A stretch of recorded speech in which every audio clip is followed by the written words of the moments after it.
안녕하셨어요? 오늘이 7월 24일인데 우리가 4월 4일 날 아마 첫 모임 했을 거예요. 벌써 이렇게 4달이 지났습니다. 4, 5, 6, 7. 4달 동안 함께 해주셔서 감사드립니다. 오늘 미사 봉헌하면서 저는 예레미야서의 말씀이 많이 와닿았는데요. 주 하나님, 저는 아이라서 말할 줄 모릅니다. 제가 신학생 때 이 예레미야 예언자를 굉장히 좋아했어요. 지금도 좋아하지만 저는 아이라서 말할 줄 모릅니다. 그래서 굉장히 동질감을 제가 느꼈고, 저는 그 MBTI로 INFP인데 아마 예레미야 예언자도 INFP가 아니었을까. 그래서 아이라서 말할 줄 모른다고. 그래서 이 성향이면은 좀 외향적이라, 이사야 예언자 같은 분은 이 성향이었을 것 같아요. 제가 있지 않습니까? 저를 보내십시오. 이렇게 말씀하시는데, 예레미야 예언자는 근데 하느님께서 아이라고 말하지 마라. 저는 아이입니다. 하지 마라. 너는 내가 보내면 누구에게나 가야 하고 내가 명령하는 것이면 무엇이나 말해야 한다. 이렇게 말씀하신 하느님 말씀의 힘을 얻어서 말씀 같이 나눠보겠습니다. 강의록 보시면 Preaching the Word, 그러니까 말씀을 선포하라, 말씀을 선포하기, 말씀을 설교하기라는 주석서 시리즈가 있는데요. 거기에서 성경에 대해서 제목을 이렇게 붙였더라고요. 그래서 뭔가 도움이 되는 것 같아서 제가 이렇게 옮겨봤는데, 우선 창세기는 시작과 축복. 이거 제목을 붙인 분은 아마 이 주석서를 쓰신 분들이 이렇게 붙인 것 같아요. 탈출기는 같이 읽어보실까요? 하느님의 영광을 위해 구원됨. 네. 레위기는 거룩하신 하느님, 거룩한 백성. 민수기 광야에서 하느님의 현존. 지난번에 광야에 대한 말씀 드렸는데, 광야는 나 홀로 있는 그런 시간인 것 같은데 하느님께서 함께 계신다. 그 헨리 나웬 신부님이 그런 말씀을 하시는데요. 그러니까 외로움과 고독을 구분해야 된다. 외로움은 론리니스, 고독은 솔리튜드. 그래서 외로움은 정말 이제 혼자 있는 외로움, 좀 우리가 물리쳐야 될 것이고, 고독은 하느님과 함께 있는 것을 고독이라고 표현하는데, 오늘날의 문제는 외로움을 물리치려다가 고독도 같이 물리친다. 그러니까 우리가 혼자 있는 시간이 있어야만 거기에서 하느님과 함께 있는 시간이 마련이 되는데, 혼자 있는 시간 자체를 없애버리다 보니까 그 고독의 시간도 없어진다. 이번에 중고등부 우리 학생들이 신앙학교 다녀왔는데 캠프파이어 때 침묵의 시간을 줬었대요. 근데 아이들이 굉장히 그 시간을 좋아했다고 그럽니다. 그래서 저도 보좌 신부 때 청년들을 데리고 피정을 갔는데 침묵 피정을 했었거든요. 그랬더니 그 피정의 집 신부님이 너 참 고리타분하다고, 요즘 시대가 어떤 시대인데 애들한테 침묵을 시키냐고 그러면서 1박 2일 동안 그 신부님은 혼자만 떠들으시고 청년들은 다 침묵을 지켰는데, 나중에 이렇게 나눔을 하면서 제일 좋았던 게 침묵이었다고 좀 깜짝 놀랐습니다. 요즘에 침묵을 지키는 시간이 별로 없죠. 나는 말을 안 하더라도 계속 TV를 본다든가 아니면 이렇게 영상을 본다든가 유튜브를 본다든가 뭘 틀어놓고 계속해서 소리가 나는데, 그러면서 내적인 외적인 침묵 가운데서 하느님의 음성을 듣는 시간이 있어야 되는데, 사실은 그런 것도 우리는 물리치죠. 심지어 그것도 남이 해주길 바라죠. 제가 신학교에 있으면서 1학년 담임을 맡아서 갔는데, 성체 조배 시간에 성당 안에, 창피한데 이런 얘기를 또 하고 있네. 성당 안에 CD 플레이어가 있었어요. 그래서 CD 플레이어가 웬 거냐고 했더니 성체 조배할 때 틀어줬대요. 그래갖고 당장 씌우라고. 성체조배할 때 CD 음악 듣고 있으면 음악 감상하는 거거든요. 예, 그렇게 하면은 더 좋죠. 근데 정말 예수님과 단 둘이 있는 시간은 없어지는 거고, 음악 감상 시간이 될 수 있다. 그리고 그래서 성체조배는 예수님과 단둘이 그 고독의 시간을 갖는 거거든요.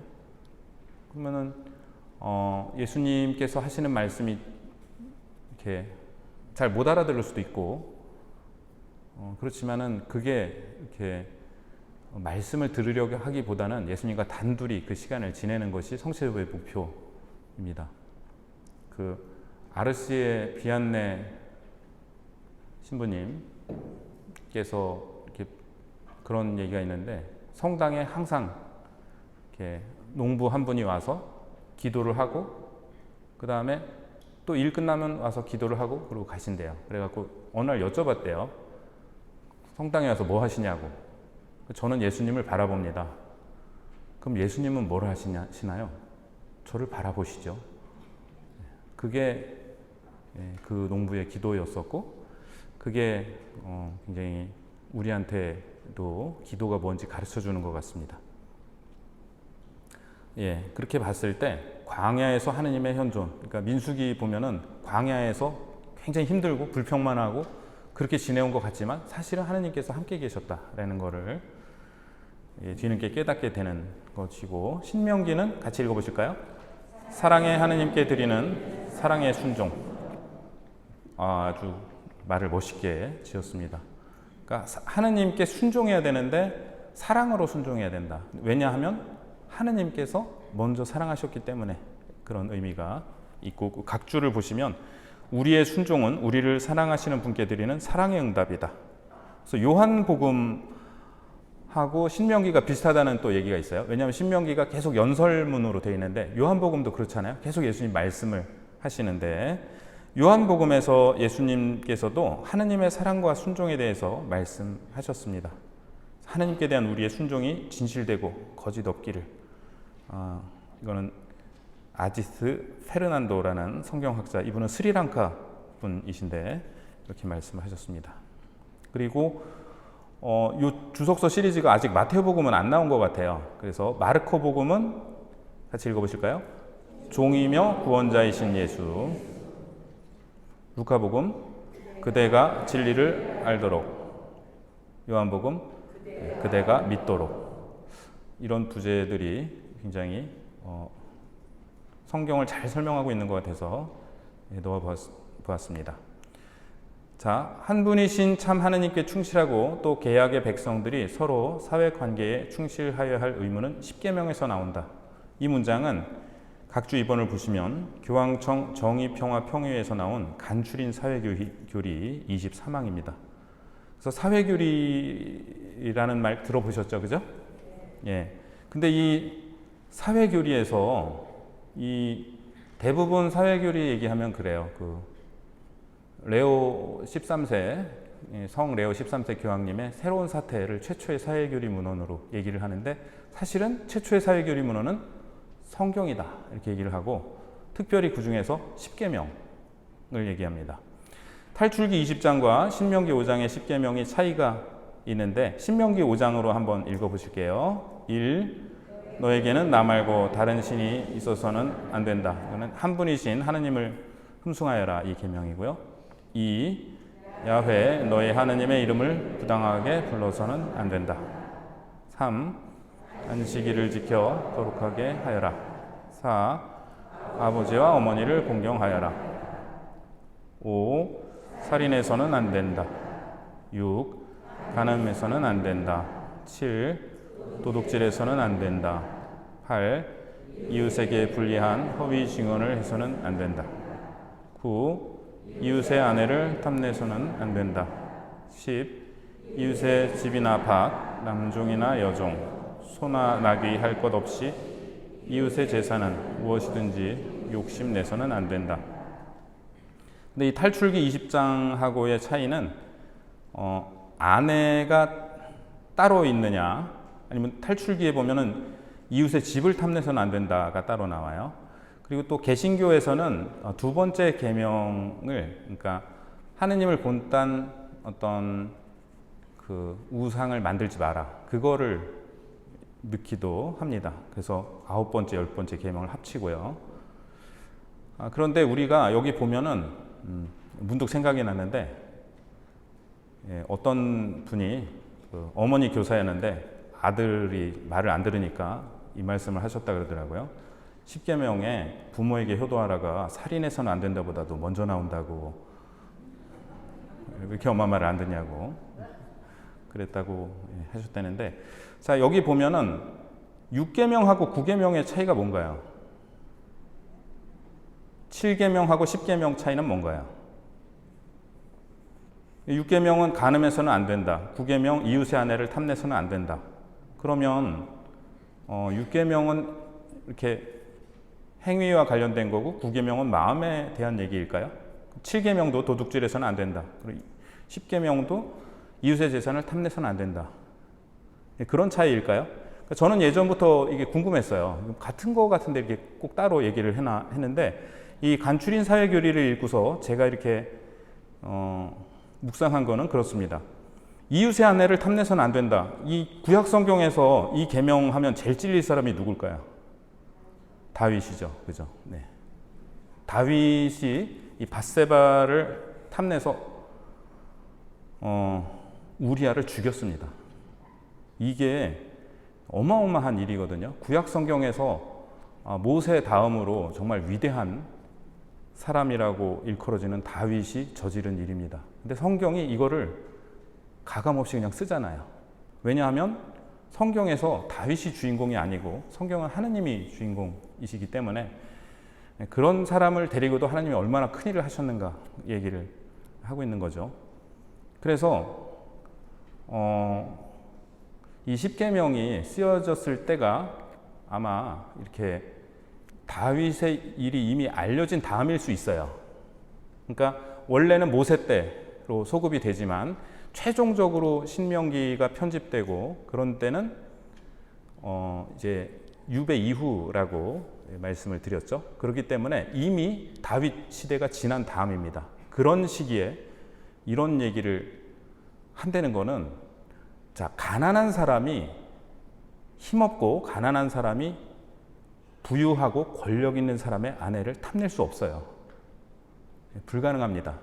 탐낼 수는 있겠지만, 마음으로 탐낼 수는 있겠지만 뺏어올 수 없어요. 그러니까 이 9계명은 가만 보면은 권력 있는 사람, 왕, 이런 사람한테 해당이 되는 얘기일 것 같고, 10계명은 이웃의 재산을 탐낸 사람, 떠오르는 사람 누가 있어요? 예, 우리 역시 노은동성당. 네, 아합 왕이 떠오릅니다. 나봇의 포도원을 차지하려고 이제벨이 또 죽였잖아요. 그래서 이웃의 재산을 탐낼 뿐만 아니라 그거를 실행에 옮겼고, 결국은, 자, 그러면 도둑질해서는 안 된다랑은 다른 거죠. 그래서 6계명, 7계명과 9계명, 10계명의 차이를 보면은 9계명, 10계명은 그럴 만한 능력이 있는, 파워가, 권력이 있는 사람이 가난한 사람을 착취할 수 있는 그런 것을 막고 있는 그러한 계명이다 라고 저는 이렇게 묵상을 하였습니다. 그래서 이 9계명, 10계명뿐만 아니라 전반적으로 이 10계명이 개약의 백성들이 서로 사회관계에 충실하여야 할 그런 의무로 하나님께서 주신 것이고요. 자, 이제 신명기 6장 4절에서 7절 같이 읽어보시겠습니다.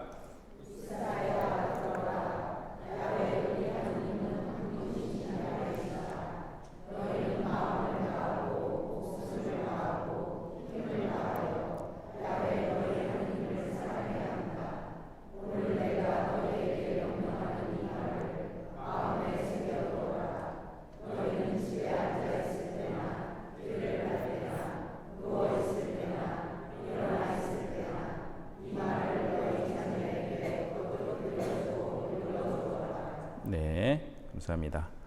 요 말씀 이제 너무나 유명하고, 그리고 예수님께서 또 인용을 하셨죠. 이스라엘아 들어라. 이게 들어라가 셔마라는 이제 히브리어인데요. 이스라엘은 하느님 말씀을 듣기 위하여 하느님에 의해 소집된 백성입니다.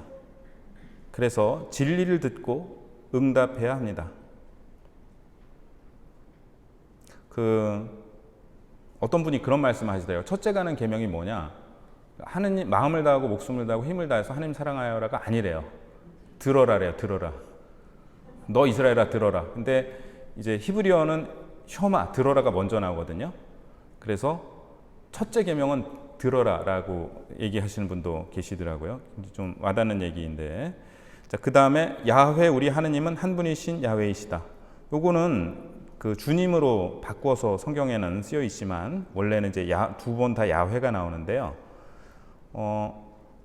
바알은 일반적 이름이고 다양한 신적 능력에 사용되는 말이고, 따라서 가나안 사람들이 바알은 한 분이다 이렇게 말을 한 적은 없습니다.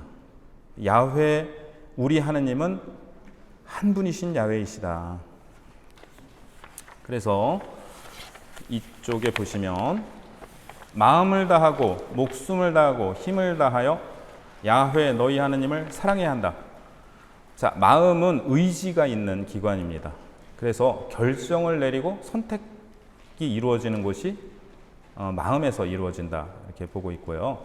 그 다음에 목숨을 다하고는, 목숨은 네페쉬라는 단어인데 이거는 영혼으로도 번역될 수 있어요. 그래서 어떤 책은 목숨을 다하고 이렇게 보고 어떤 책은 영혼을 다하여 이렇게 얘기하는데, 영혼은 당신 자신이 되는 내적 인간. 그러니까 겉으로는 우리가 겉모습이 아무리 바뀔 수 있지만 그래도 바뀌지 않는 정말 진정한 나 자신을 얘기하는 게 영혼이다 라고 보고, 힘을 다하여는 모든 것을 다하여를 뜻하는데 하느님을 사랑하는 데는 한계가 없습니다. 결코 하느님을 사랑할 만큼 사랑했다라고 말할 수 없습니다.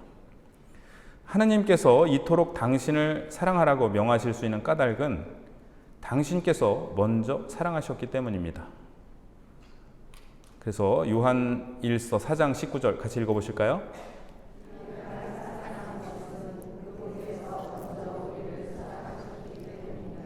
네, 그 이 페르난도라는 그 아까 스리랑카 주석가가 이런 비유를 들었는데, 바닷가로 휴가 간 사람에게 해변을 사랑하라라고 말하는 것과 같다. 그분은 해변을 사랑해서 바닷가 간 거예요. 지금 배고픈 사람한테 먹을 것을 사랑하라고 말하는 것과 같다. 배고픈데 먹을 걸 당연히 찾겠죠. 그처럼 하느님을 사랑하라라는 것은 하느님 사랑을 체험한 사람은 하느님을 사랑하지 않을 수가 없다라고 얘기를 합니다. 이처럼 첫째 계명은 사랑인데 우리는 믿음인 줄 착각할 때가 많다고 생각해요. 그러니까 제가 많이 듣는 얘기 중에 하나가 믿음이 부족하다. 그런 말씀 하시죠? 네. 믿음이 부족하다라고 얘기를 하시는데 사실은 우리에게 부족한 사랑이 아닌가.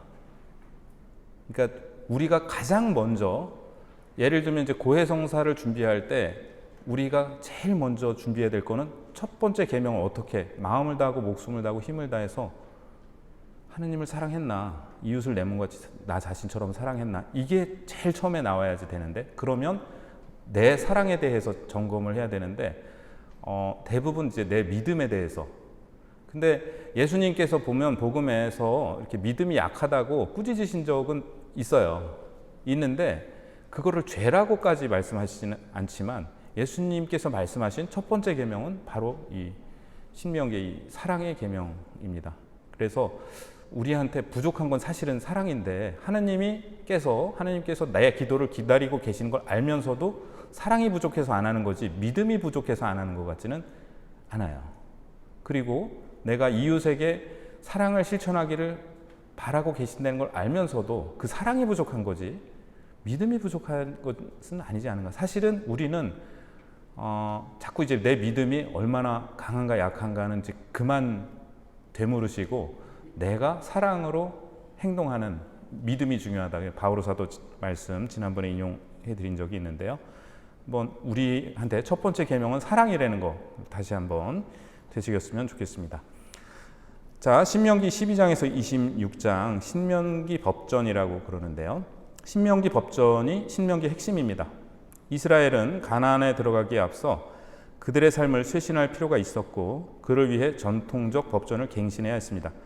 자, 신명기를 두 번째 법전이라 부르게 된 것은, 자, 여기서 신명기 한자, 이 신자가 납신이 무슨 뜻인가 보니까 잔나비 할 때, 그러니까 원숭이 신자예요.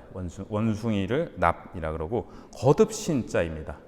그래서 신신당부할 때 이 신자를 써요. 거듭 당부한다 이 뜻이죠. 사실은 우리가 신명기 하면은 그 하느님을 뜻하는 신, 그러니까 우리 한자로는 귀신신이라고 부르는 그 글자로 하느님의 명령, 신명기 이렇게 생각하기가 쉬운데 그게 아니라 다시 거듭 주시는 명령, 그래서 신명기입니다. 모르셨죠? 네, 다행입니다. 그래서 히라버에서 유래한 영어도 듀트로노머스, 두 번째 법전이다 라고 이렇게 부르고 있는 것은 탈출기 20장에서 23장에 나오는 계약법전과 비슷하기 때문입니다. 그래서 그 법전이 다시 이렇게 등장한다라는 얘기고, 모세오경의 법전은 크게 세 개가 나오는데 하나는 레위기에 나오는 성결법전이고요. 어쨌든 여기에서는 이런 뜻이고, 예배의 쇄신 12장 1절부터 14장 21절, 12장 1절 같이 읽어보실까요?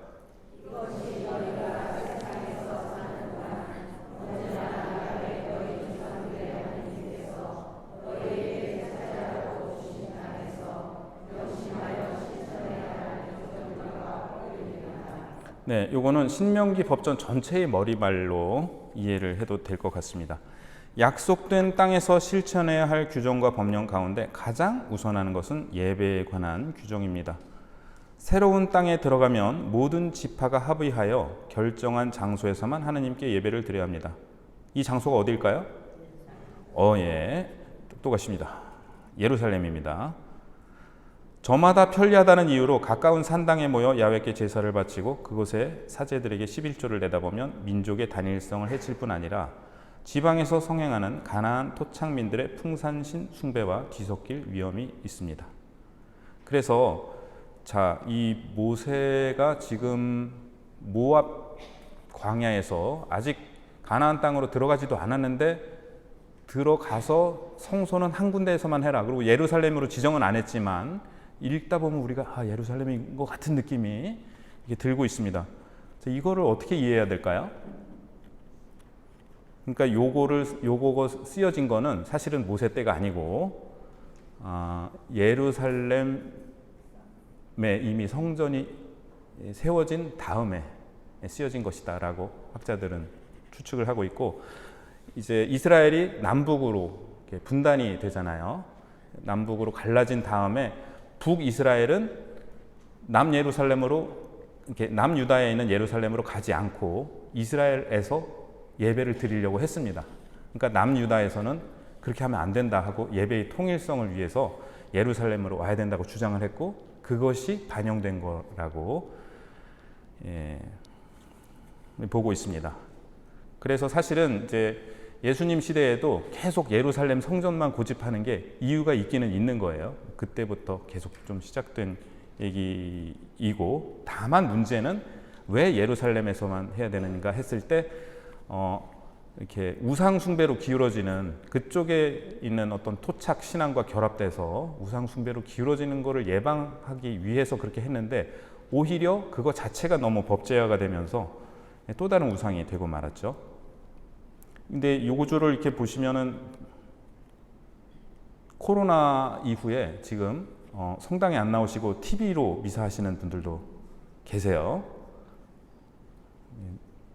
그런 분들이 다시 읽어보셨으면 좋겠어요. 저마다 편리하다는 이유로 가까운 산당에 모여 야훼께 제사를 바치고 그러다 보면 단일성을 해칠 뿐 아니라 뒤섞일 위험이 있다. 그래서 성당에 나오셔서 이사하셔야죠.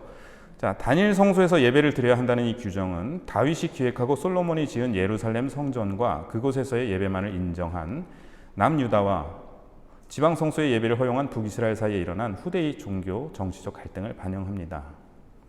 예루살렘 성전은 하느님이 현존하시는 유일한 장소는 아니지만 그분의 거룩한 이름이 머무는 곳입니다. 신명기 저자는 이름에 대한 특별한 관심을 드러냅니다. 하느님의 이름과 신들의 이름은 공존할 수 없습니다. 정태현 신부님 해설이고요.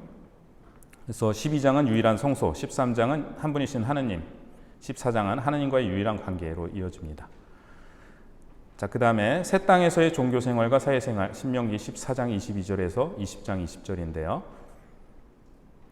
신명기 저자는 종교적 삶과 사회적 삶이 분리될 수 없다는 것을 분명히 드러냅니다. 11조는 종교적 목적을 위해서만이 아니라 사회적 요구를 충족시키는 데도 사용됩니다.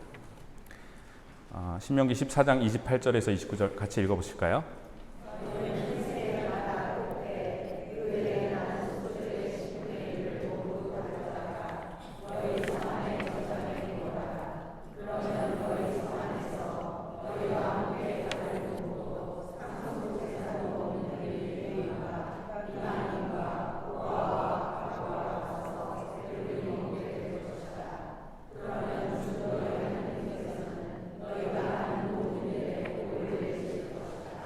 네, 지금도 이제 11조를 하는 데가 있죠. 우리 천주교는 11조를 엄격하게 지키지는 않고 한 31조 이렇게 정도로 얘기를 하는 경우가 많이 있는데요.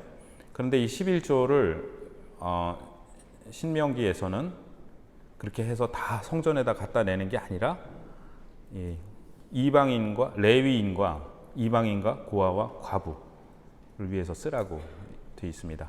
레위인은 상속재산을 받지 못했기 때문이고 이방인은 땅이 없는 사람들이에요. 고아와 과부는 이스라엘의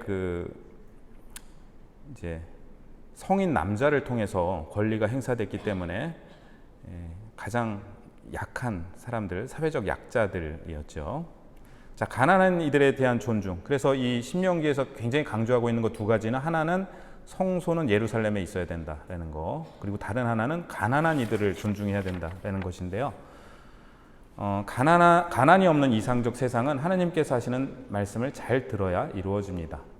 안식년에는 빚을 탕감해주고 종에게 자유를 주어야 한다. 종에게 자유를 주어 내보낼 때는 빈손으로 내보내지 말고 양떼와 타작마당과 쓸틀에서 넉넉히 내줘야 한다. 농산물 수확에 맞춰 지내는 주간절과 초막절에는 남종과 여종, 레위인, 떠돌이, 고아, 과부들도 함께 축제에 참여시켜야 한다. 이렇게 소외된 이들을 돌보아야 하는 근거는 그들도 이집트에서 종노릇을 하기 때문이고 하느님의 자비로 오늘날의 풍요로움을 누리게 되었기 때문입니다. 16장 12절 같이 읽어보실까요?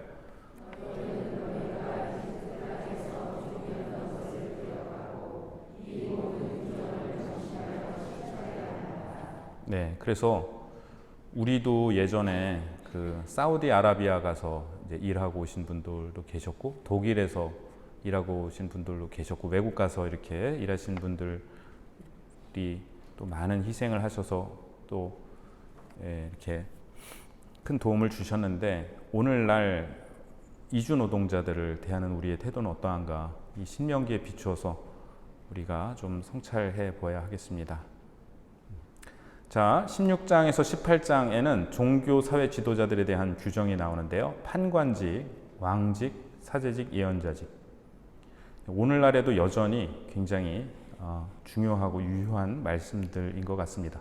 재판관은 백성을 공정하게 다스려야 한다. 법을 왜곡하거나 체면을 보아서도 안 되며 뇌물을 받아서도 안 된다. 임금은 하느님이 골라주시는 사람이어야 한다. 군말을 많이 기르고 많은 후궁을 거느리며 재물에 눈이 어두워서는 안 된다. 왕 위에 오른 뒤에도 임금은 사제를 시켜 주님의 가르침을 두루마리에 베껴 평생 곁에 두고 날마다 읽어야 한다. 예언자는 하느님이 일러주시는 것만 말해야 한다. 모세는 하느님께서 자기와 같은 예언자를 동족 가운데 일으켜 세우실 것이라고 말하는데 모세와 같은 예언자가 누구인지는 예언자 전승에서 늘 관심의 대상이었습니다. 누굴까요? 바로 예수님. 이제 모세와 같은 예언자가 아니라 모세를 능가하시는 예언자시죠. 그래서 마테오복음에 보면은 계속 그 산상설교에 보면은 모세와 예수님이 계속 대비가 되는 거예요. 모세가 말한 모세와 같은 예언자가 바로 예수님이신데 모세를 뛰어넘으신다라는 것을 복음서는 얘기하고 있죠. 자, 도피 성읍에 대한 얘기인데요. 19장 12절에서 13절 같이 읽어보시겠습니다.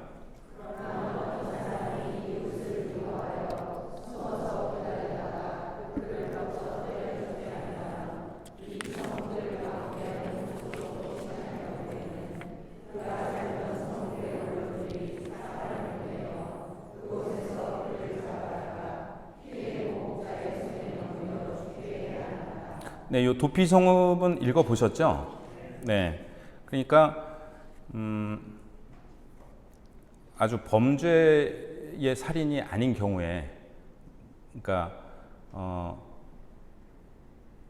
미필적 아닌데 어쨌든 이 살인 중에서 우발적으로 일어났다든가 뭐 하여간 아니면 뭐 좀 정당 방해라든가 그러한 경우에 이 도피 성읍으로 도피를 하면은 이 사람이 살 수 있다 이런 거죠. 근데 살인죄를 저지르고 고의적으로 여기 숨는다. 그거로는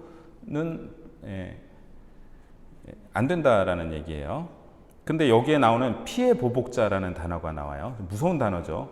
근데 피해 보복자는 히브리어로 고엘이라고 합니다. 고엘.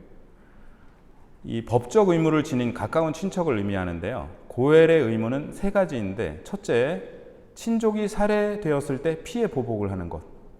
그래서 이제 민수기 35장 19절 그리고 신명기 19장 13절이라고 제가 썼는데 죄송합니다. 19장 12절이에요. 둘째, 친족이 땅을 팔아야 할 처지가 되었을 때 그 땅을 도로 사서 되찾게 해주는 것. 셋째, 누군가 빚 때문에 종이 되었을 때 고엘이 빚을 대신 갚아줌으로써 그가 종의 처지에서 해방되도록 해준다. 그러니까 이제 가까운 친척 중에 누가 고엘이 되는 거예요. 그래서 내가 죽었어요, 억울하게. 그러면 고엘이 대신 복수를 해줘요. 그리고 내가 이렇게 땅을 팔면은 고엘이 그걸 대신 사줘야 돼요. 그리고 내가 종으로 팔려가면 돈을 주고 나를 사와야 돼요. 너무 좋겠죠? 이런 고엘이라는 존재가 있다면 너무 좋겠죠. 이 고엘을 영어로 번역하면은 어벤저예요. 그러니까 어벤져스가 좀 무서운 말이에요. 보복하는 사람들인데 리벤지가 복수거든요. 근데 리벤저 하면은 개인적 복수를 하는 게 리벤저고, 어벤저는 이제 정의에 맞지 않는 일을 한 것에 대해서 이제 공동체적으로 복수를 한다라는 의미에서 정의를 바로 세운다라는 의미에서 어벤져스라는 그런 영화 시리즈가 나왔는데, 근데 어쨌든 이 고엘은 제가 이렇게 따로 좀 찾아봤는데 레위기 25장 26절에 나오고요. 거기서는 구원자라고 번역이 되어 있습니다. 민수기 5장 8절에는 근친이라고 번역이 되어 있고, 민수기 35장 19절에서 27절 사이에 여러 번 나오는데 19절, 21절, 24절, 25절 그리고 27절에 두 번이 나오는데 여기 피해 보복자라고 나오고, 신명기 19장 6절과 12절 마찬가지로 피해 보복자, 여호수아기 20장 5절 9절 보복자, 룻기 3장 9절 12절 친척, 4장 14절 구원자, 그리고 사무엘 학원 14장 11절 보복자, 이사야서 49장 7절 59장 20절 구원자.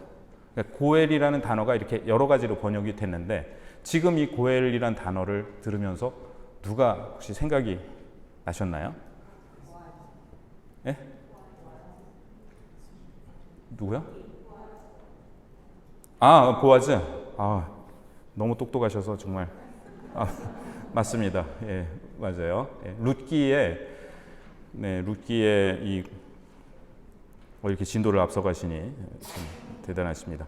근데 이제 제가 아까 말씀드리려고 그랬던 거는 이제 예수님이 구원자시라고 예수님을 구원자라고 부를 때 뭘 구원하셨다는 말인가? 그죠? 예수님 구세주라고 그러고 구원자라 그러는데 뭘 구원하셨다는 말인가? 우리가 그런 처지에 있는 거예요. 우리가 죄의 종살이를 하고 죄에 의해서 이렇게 우리의 거를 이렇게 그러니까 땅을 팔았듯이 우리의 권리를 팔았고 그 다음에 종살이를 간 것처럼 죄의 종살이를 하는데 고엘이 나타나서 우리를 다시 샀습니다. 근데 고엘이 뭐를 대가로 지불했을까요? 당신의 돈이 아니라 당신의 피를 대가로 지불하고 우리를 사셨어요. 그래서 우리가 예수님을 구원자라고 부르는 것은 그런 의미가 있고, 그리고 마태복음 25장에 보면은 너희는 내가 굶주렸을 때, 내가 헐벗었을 때, 내가 목말랐을 때 하면서 가장 고통받는 사람, 가장 가난한 사람과 당신을 동일시 하시는데 왜 그렇게 하시는가? 제가 볼 때는 예수님이 그들의 고엘이시기 때문이에요. 왜? 그 사람들은 고엘이 없습니다. 그러니까 지금 헐벗은 사람, 지금 굶주린 사람은 그거를 해결해 줄 사람이 옆에 없는 거예요. 그러니까 예수님께서 친히 고엘이 돼서 그거를 해주시는 거죠. 근데 그 고엘과 이 사람의 사이가 너무 가까워져서 사실은 동일시가 된 거예요. 그러니까 그래서 예수님께서 당신 자신을 가장 가난한 사람들과 동일시 하신다라고 좀 개인적인 묵상입니다. 자, 율법의 해석 신명기 21장에서 26장. 이 대목에서는 미해결 살인사건, 혼인과 가정, 성풍속과 성범죄, 종교적 정결 등 다양한 문제들을 다루면서 이스라엘의 전통적 율법을 새로운 상황에 맞게 해석합니다. 해석의 원칙은 하나님과 올바른 관계를 맺고 동료 인간들과 조화를 이룸으로써 사회 전체의 안녕과 질서를 정착시키는 것입니다.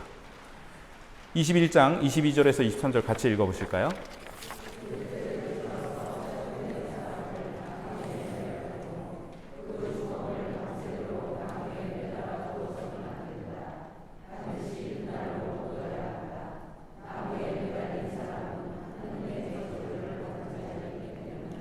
네, 누가 생각나시나요? 바로 예수님입니다. 죽을 죄를 지어서 처형된 사람을 나무에 매달 경우 밤새도록 나무에 매달아 두어서는 안 된다. 그래서 예수님 십자가에서 내린 거죠. 나무에 매달린 사람은 하느님의 저주를 받은 자이기 때문이다. 예수님께서 우리를 위해서 저주받은 사람으로 돌아가셨다. 바오로 사도께서 하신 말씀이고요. 자, 이제 신명기 27장에서 34장. 우선 27장에서 30장 축복과 저주.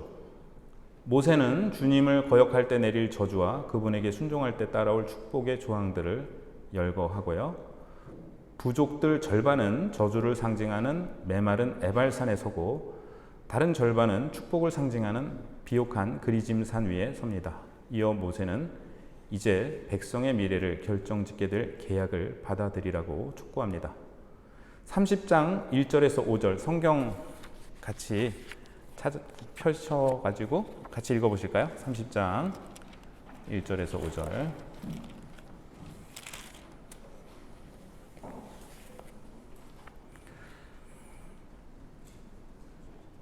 네, 찾으셨어요? 네. 이 모든 말씀 곧 내가 너희 앞에 내놓은 축복과 저주가 너희 위에 내릴 때 주 너희 하느님께서 너희를 몰아내 버리신 모든 민족들 가운데서 너희가 마음속으로 뉘우치고 주 너희 하느님께 돌아와서 내가 오늘 너희에게 명령하는 대로 너희와 너희의 아들들이 마음을 다하고 정신을 다하여 그분의 말씀을 들으면 주 너희 하느님께서 너희의 운명을 되돌려 주실 것이다. 주 너희 하느님께서는 또 너희를 가엾이 여기시어 주 너희 하느님께서 너희를 흩어버리신 모든 민족들에게서 너희를 다시 모아들이실 것이다. 너희가 하늘 끝까지 쫓겨났다 하더라도 주 너희 하느님께서는 그곳에서 너희를 모아들이시고 그곳에서 너희를 데려오실 것이다.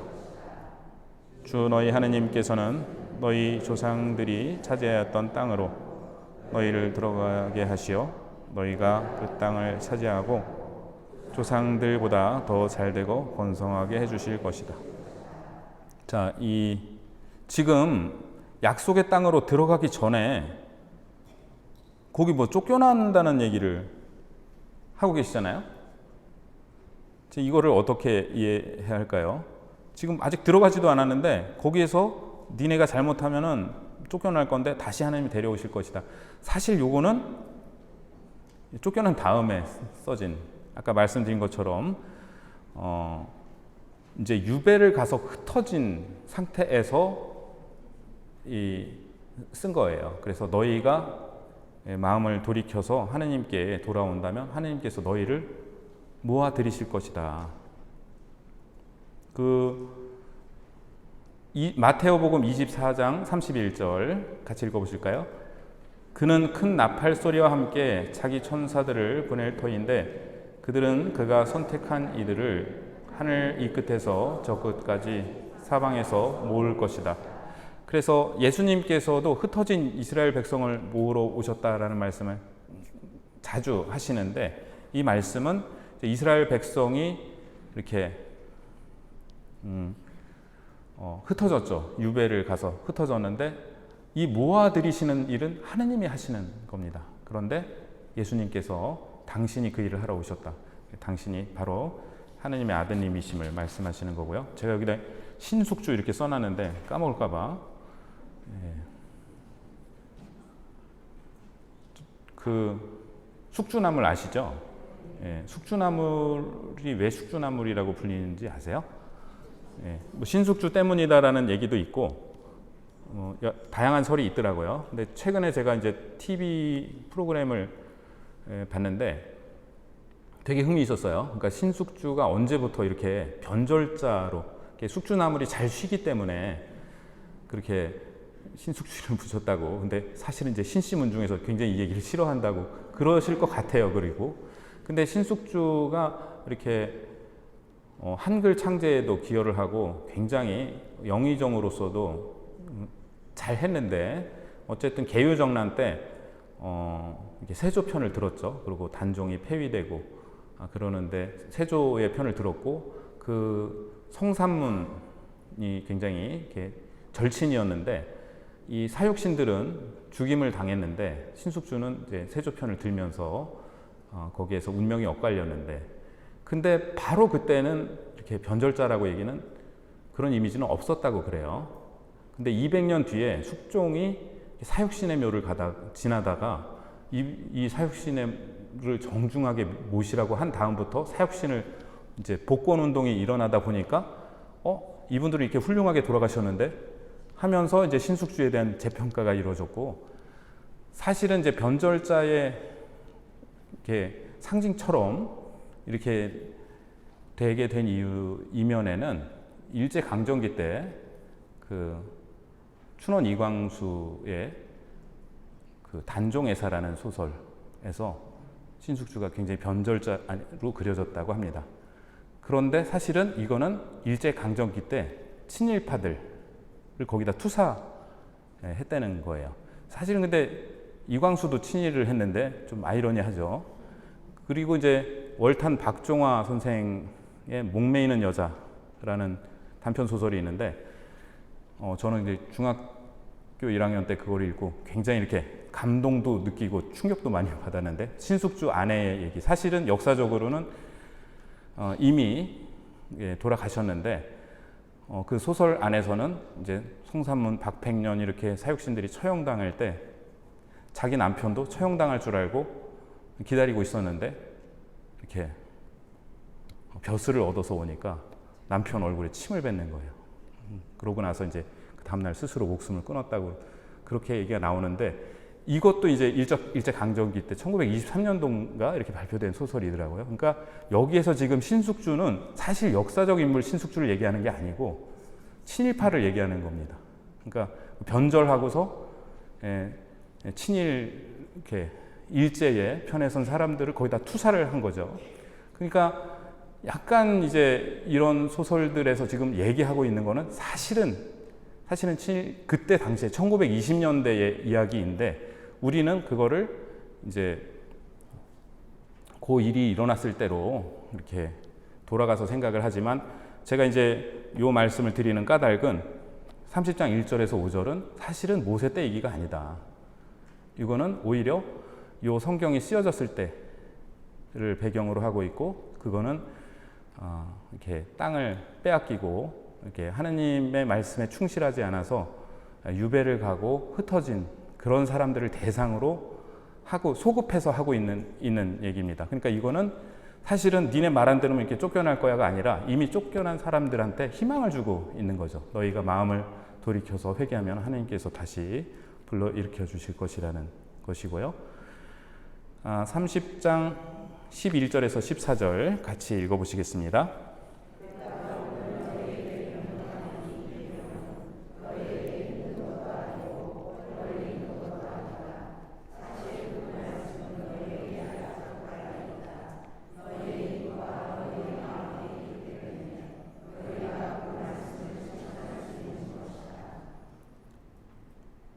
다 읽으셨어요? 강의록에? 그렇군요. 전 11절부터 14절이었는데 11절, 14절 어쨌든 자, 그 다음에 30장 15절에서 20절 요거는 댁에 가서 읽어보셔요. 함께 읽으려니까 시간이 좀 많이 걸릴 것 같고 근데 여기에서 15절 보시면 보아라 내가 오늘 너희 앞에 생명과 행복, 죽음과 불행을 내놓는다. 내가 오늘 너희에게 명령하는 주 너희 하나님의 계명을 듣고 주 너희 하나님을 사랑하며 그분의 길을 따라 걷고 그분의 계명과 규정과 법규를 지키면 너희가 살고 번성할 것이다. 근데 요 말씀은 계속해서 성경에서 등장하는데 신명기의 역사서 여호수아, 판관기, 사무엘, 열왕기에 계속 이어지는 그러한 기본적인 역사관이라고 하겠습니다. 그런데 그래서 하느님 말씀을 잘 듣고 실천하면은 복을 받는가? 이건 또 다른 문제예요. 그러면은 모세오경으로 끝나면 되죠. 이제 더 이상 성경 없어도 되는 거죠. 그런데 사실은 뒤에 있는 성경들이 여기에 대해서 이의를 제기하는 거예요. 예를 들면 이제 예레미야서랄지, 아니면 코헬렛이랄지, 욥기랄지 이런 성경들은 하느님의 말씀을 충실히 잘 따랐는데 결과가 왜 이러냐 하고 사실은 이런 신명기의 역사관에 도전을 하게 됩니다. 자, 말씀과 모세, 신명기 31장에서 34장 이 대목은 모세오경 어디에도 소개된 적이 없는 모세 말년의 이야기를 담고 있습니다. 그래서 이 부분을 신명기의 부록으로 보낸 견해도 있습니다. 이 대목에서 강조하는 주제는 말씀과 모세의 중요성입니다. 한번 읽어보시고요. 33장은 모세의 축복이고 34장은 신명기의 결론인 동시에 모세오경 전체의 결론입니다. 하느님의 가장 가까운 예언자로서 그분의 놀라운 능력들을 전달한 모세는 하느님께서 조상들에게 약속하신 땅을 바라보면서 삶을 마감합니다. 모세오경 전체는 하느님 말씀이 인간의 구원을 위하여 줄기차게 역사하신다는 사실을 증언합니다. 말씀은 세상과 인간의 창조, 악의 심판, 아브라함의 소명, 이집트 탈출, 시나이 계약, 이스라엘 공동체 확립을 주도하셨습니다. 그러므로 이것은 빈말이 아니다. 너희의 생명이다. 이 말씀을 명심하여 실천하면 생명과 행복을 얻을 것이고 이 말씀을 듣지 않고 거부하면 죽음과 불행을 얻을 것입니다. 하나님은 오늘도 성경 말씀을 통하여 순례의 여정에 있는 우리에게 다가오십니다. 정태현 신부님의 말씀을 인용하였습니다. 제가 시간이 많이 남을 줄 알았는데 거의 안 남아서 밑에 있는 거 궁금하실 테니까 말씀을 드릴게요. 성경 공부하시다 보면 이 성경이 고대 근동 지역이라고 그 얘기 많이 보셨어요? 예, 고대 근동이라고 그래요. 제가 캐나다로 공부를 하러 갔는데 경주교님께서 캐나다로 가라고 영어권으로 가라 그러시면서 미국은 유혹이 많아서 안 된다고 캐나다로 가라고. 미국이랑 캐나다랑 근데 가보니까 좀 다르긴 달랐어요. 어쨌든 캐나다에서 공부는 굉장히 어려웠습니다. 왜냐하면 캐나다로 신학 공부하러 오는 사람이 많지 않아요. 그래서 제가 어떤 과목은 32명이 수업을 들었는데 30명이 캐나다 사람, 미국 사람이었고 이란 사람 하나하고 저하고 이렇게 32명이 수업을 들었는데 그룹을 나눠 갖고 토론을 하는데 미국 사람들하고 같이 토론, 캐나다 사람하고 하려니까 굉장히 저는 이렇게 아이라서 말을 잘 못하는 사람이 되었습니다. 첫 주에 그 앤서니 기든스라는 사회학자의 책을 읽고 토론을 하는데 조별로 막 토론하는데 뭐 이 책이 뭐가 좋았다 그랬는데 제가 뭐 저도 한마디 하라 그래서 한마디 했는데 나중에 다 모아놓고 교수님이 얘기하면서 이 책에 대해서 얘기해보라 그러니까 다들 칭찬 일색인데 교수님이 약간 좀 시원찮아 하셨는데 우리 조에서 어떤 아이가 아까 파더 저스틴 뭐 아까 얘기한 거 너 얘기해봐 그래갖고 무슨 얘기냐 그러길래 저는 이제 책을 읽으면서 한국을 가리키는 단어가 far east였어요. 극동. 제가 캐나다에서 한국 가려면 서쪽으로 가야 되는데 왜 far east냐 난 좀 궁금했다 했더니 교수님이 이 학생이 바로 지금 핵심을 집어냈다고 저보고 완전히 소 뒷발로 쥐잡았는데 뭐냐면은 유럽 중심주의라는 거예요. 그 책이. 자, 근동은 뭐 어디로부터 가까운 동쪽인가요? 근동은 유럽으로부터 가까운 동쪽이 근동입니다. 유럽으로부터 대충 가까운 데는 중동이고 굉장히 먼 동쪽이 극동입니다. 그러니까 한국, 중국, 일본을 극동이라 그러죠. 왜 우리가 극동아시아예요? 지들이 우리 서쪽이지. 그래서 근동, 중동, 극동은 중심을 유럽에 놓고 하는 얘기이기 때문에 이거는 굉장히 차별적인 언어입니다. 그래서 서아시아, 중앙아시아, 동아시아 이렇게 불러야지 돼요. 저는 이거를 성경 전공하신 많은 분들한테 말씀을 드리니까 굉장히 일리 있는 얘기를 하시면서 아무도 안 고치시는데 왜냐하면 서양 책들이 계속 니어리스트, 근동이라고 고대 근동이라고 얘기하니까 그래서 저는 조금 이게 지금 계속 물론 유럽 사람들이 많이 연구를 해서 전문 서적들이 그렇게 돼 있으니까 번역도 그렇게 돼 있고 그렇지만은 고쳐야 될 얘기가 아닌가 싶어서 여러분들도 이제 그 단어를 이렇게 자주 접하실 텐데 좀 그런 점을 좀 같이 나누고 싶었습니다. 자, 오늘로서 이제 모세오경을 마치고 다다음 주에 마태복음으로 이제 복음서로 넘어가는데요. 원래는 8월 14일 둘째 주 수요일이 8월 14일인데 그날 성모승천 대축일 전날이고 특전 미사도 있고 또 많은 분들 휴가도 가실 것 같고 그래서 한 주 당겨서 8월 7일에 그러니까 2주 뒤인데 8월 7일입니다. 그래서 그날 뵙겠습니다. 수고 많으셨습니다.